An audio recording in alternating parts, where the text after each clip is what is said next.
బ్యాంకులు ఎవరి కోసం పనిచేస్తూ ఉన్నాయి.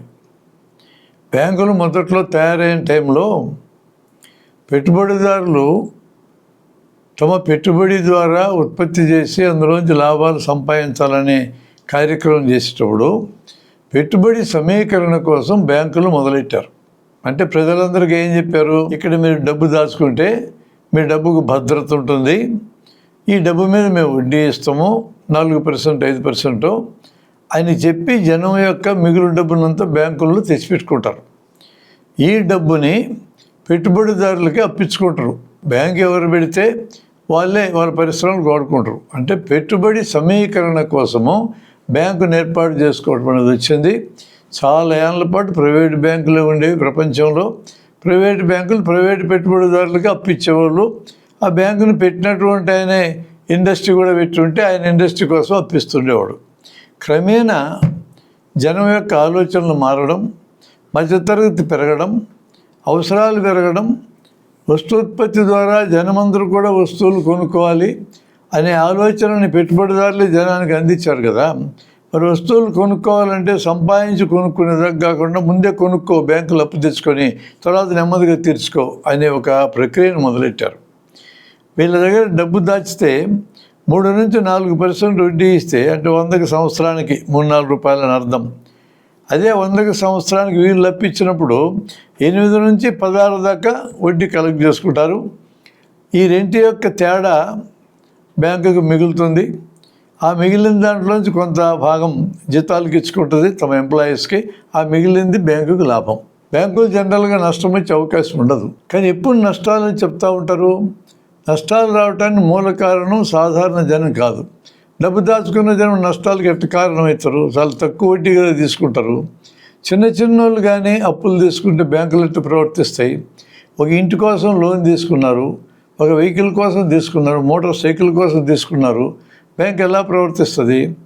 ఈక్వేటెడ్ మంత్లీ ఇన్స్టాల్మెంట్స్ ఈఎంఐస్ అని ఫిక్స్ చేసి నీ అప్పు తీరేదాకా అది 4 ఏళ్ళ నుంచి 12 ఏళ్ళు 20 ఏళ్ళు కూడా పడుతుంది. ఒక్కోసారి అసలు వడ్డీ కలెక్ట్ చేసుకుంటూ పోతారు. ఈ నెలకు వడ్డీ ఎంత అయింది, దానికంటే కొంచెం మించి ఇన్స్టాల్మెంట్ ఉంటాడు చూసుకుంటారు. మొదట్లో కొన్ని ఏళ్ళ పాటు వడ్డీలకే పోతూ ఉంటుంది. మీరు కట్టిన డబ్బంతా నెమ్మదిగా అసలు తీరటం మొదలవుతుంది. ఈఎంఐలు అనేవి రెగ్యులర్గా కట్టాలి అనేది ఒప్పందం. 10 పేజీలు సంతకాలు పెట్టుకుంటారు, 100 సంతకాలు పెడతాం, సన్నటి అక్షరాలతో రాస్తారు అగ్రిమెంటు. అది ఎంత చదివి సంతకం పెట్టాలంటే జన్మకయ్యే పని కాదు. అందులో అన్ని కండిషన్స్ రాసుకుంటారు. ఇన్స్టాల్మెంట్ కట్టకపోతే ఏంటి, ఆలస్యం కడితే ఏంటి, ఎగ్గొడితే ఏంటి, అన్నీ రాసుకుంటారు దాంట్లో. కానీ మనకు అవన్నీ రాసేదారు మనకు తెలియదు. కోర్టుకి ఎప్పుడన్నా వెళ్తే అప్పుడు తెలుస్తుంది. దాని ప్రకారం ఇన్స్టాల్మెంట్ మనం ఎగ్గొట్టకూడదు, రెగ్యులర్గా కట్టాలి. వాళ్ళకి వచ్చే డబ్బు చేరుతుండాలి. ఒక ఇన్స్టాల్మెంట్ మనం కట్టకపోతే నోటీస్ వస్తుంది. 2-3 కట్టకపోతే మీ ఇల్లునో మీ వాహనాన్నో జప్తు చేస్తామని నోటీస్ వస్తుంది. అట్లే కట్టకనంటే జప్తు చేస్తారు కూడా. అది మనలాంటి సాధారణ మధ్యతరగతి వాళ్ళ ఎడల బ్యాంకు ప్రవర్తించే తీరు. అదే నువ్వు తక్కువ ఖరీదైన స్థలాన్ని గ్యారెంటీకి పెట్టి, ఎక్కువ రేట్ వేసి గ్యారెంటీకి పెట్టి నువ్వు పూర్తిగా ఎగ్గొట్టావని గప్పు, ఈ స్థలం మీదకి బ్యాంకు వచ్చినా కూడా ఇచ్చిన అప్పు కానీ వడ్డీ కానీ రాదు వాళ్ళకి. కానీ నువ్వు ఏదైతే బ్యాంకులో పెట్టావో కంపెనీ తరఫున దాని మీదకే రావాలా, మిగతా దగ్గరికి రాదు బ్యాంకు. నువ్వు దాంట్లో కూడా కొంత సంపాదించుకొని వేరే చోట దాచుకుంటూ కూడా బ్యాంక్ ఏం చేయలేదు. లేదా నువ్వు పరిశ్రమ నడవడం చేతకాక నేను దివాళీ ఇస్తానంటే కూడా నేనేం మాట్లాడదు. రూపాయికి 10 పైసలు 20 పైసలు ఇచ్చినా కూడా తీసుకుని వెళ్ళిపోద్ది. అంటే ఎవరిదా డబ్బంతా? జనమందరూ తినక దాచుకున్న డబ్బంతా తీసుకెళ్ళి అప్పులు ఇస్తే మనకిచ్చిన అప్పులేమో చెవులు పిండి వసూలు చేసుకుంటున్నారు. పెద్దవాళ్ళకి అప్పిస్తే వాళ్ళు ఎగ్గొడితే అప్పుడు బ్యాంక్ ఏం చేస్తుంది? ఒక మోస్తరు ఎగ్గొట్టుడుగానైతే దాన్ని పారుబకాయిలని, నాన్ పెర్ఫార్మింగ్ అసెట్స్ అని మంచి పేరు పెట్టినారు చూడండి. ఇలా పేరు పెట్టి వాటిని వ్యవహరిస్తారు. మన దగ్గరికి ఆవులు వచ్చి వడ్డీ రాయితీ ఇస్తాం కట్టండి సార్ అసలు అని బతిమలాడతారు. లేదా అంత కట్టలేని నేను భీష్మించుకుంటే అసలులో కూడా కొంత రాయితీ ఇస్తారు. 1 టైం సెటిల్మెంట్, దీనంత బేవర్స్ కార్యక్రమం మరొకటి లేదు. 1 టైం సెటిల్మెంట్ అనే పేరుతో వడ్డీలు మాఫీ, అసలులో కొంత మాఫీ. అంటే రెగ్యులర్గా మనం కడితే మనకేం బిరుదులేమి ఇవ్వరు. ఒకవేళ ముందుగా మనం లోన్ క్లోజ్ చేస్తే ముందుగా ఎందుకు క్లోజ్ చేసామని పెనాల్టీ వేస్తారు. రెగ్యులర్గా అప్పు కట్టినోడికేమో పెనాల్టీలు, అప్పులు ఎగ్గొట్టినోడికేమో వడ్డీలు రాయితీలు, అసలు రాయితీలు. అది నువ్వు 1000 కోట్లు 1,00,000 కోట్లు ఎగ్గొట్టావనుకో, నీకు ఇంకా గౌరవం పెరుగుతుంది. 5-6 వేలు కోట్లు ఎగ్గొడితే నేను దగ్గర విమానం ఎక్కించి వేరే దేశాలు పంపిస్తారు. 1,00,000 కోట్లు ఎగ్గొట్టడం ఈ దేశంలో కాళ్ళ ఎగరేసుకొని తిరుగుతూ ఉన్నారు. ఈ మధ్యలోనే ఒక ఇండస్ట్రియలిస్ట్కి దాదాపు 6,000 కోట్లు మాఫీ చేసేస్తున్నారు.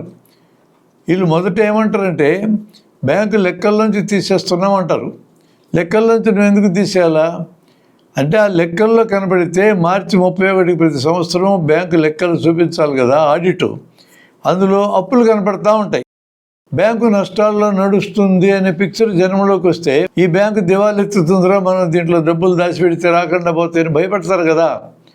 జనం భయపడకుండా డబ్బులు బ్యాంకులో పెడుతుండాలా, ఈ డబ్బులు మనం అప్పులు తీసుకుంటూ ఉండాలా. జనం భయపడకుండా ఉండాలంటే బ్యాంకు లాభంలో నడుస్తున్నట్టు చెప్పాలి. ఈ బకాయిలు వసూలు కాకుండా బకాయిలు సాపు కింద నెట్టేసి అవి కనపడకుండా దాచిపెడతారు. అది ఇంకా ఎత్తేసినట్టే కదా అని మనం అనుకుంటారు. దానికి వాళ్ళు ఏం సమాధానం ఇస్తారు ప్రభుత్వం తరఫున ఆర్థిక మంత్రి గారు?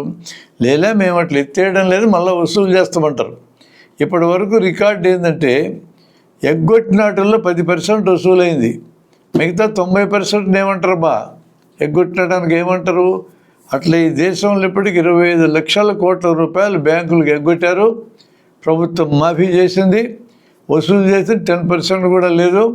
ఈ ఎగ్గొట్టిన వాళ్ళందరూ కళ్ళ దగ్గర వేసుకొని తిరుగుతూ ఉన్నారు. వీళ్ళందరూ రాజకీయాల్లో దిగినారు. పైగా అధికారంలో ఉన్న పార్టీ రాజకీయాలు వీళ్ళు ఎప్పుడు అటే దూకుతూ ఉంటారు. అపోజిషన్ పార్టీగా మారిందానికి వీళ్ళున్న పార్టీ వెంటనే జంప్ అవుతారు అవతలకి. ఎప్పుడు అధికార పార్టీతో అంతగా అంటగలుగుతూ ఉంటారు. అంటే వీళ్ళు బ్యాంకులలో చేసిన ఆర్థిక అరాచకత్వాలు బయటపడకుండా పార్టీ కాపాడుతూ ఉంటుంది.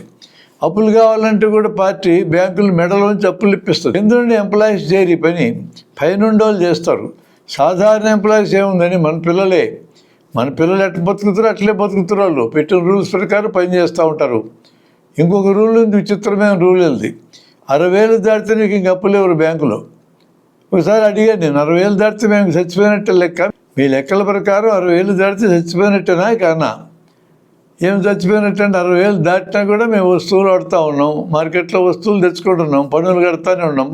పరోక్ష పన్నులు 65% దేశంలో, ఆ పన్నులు మేము కడతానే ఉన్నాం కదా. మాకెందుకని అప్పియ్యరు?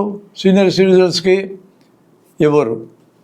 ఫోన్ల మీద ఫోన్లు చేస్తారు, అప్పులు ఇస్తామని. వయసు చెప్పగానే మాయమవుతారు, ఇంక కంటికి కనపడరు. సివిల్ రిపోర్ట్ అని ఉంది. ఒక ఇన్స్టాల్మెంట్ కానీ తేడా వస్తే సివిల్ రిపోర్ట్లో నీకు అడ్వర్స్గా రికార్డ్ అవుతుంది, అంటే నీకు మళ్ళీ అప్పులు పుట్టవు.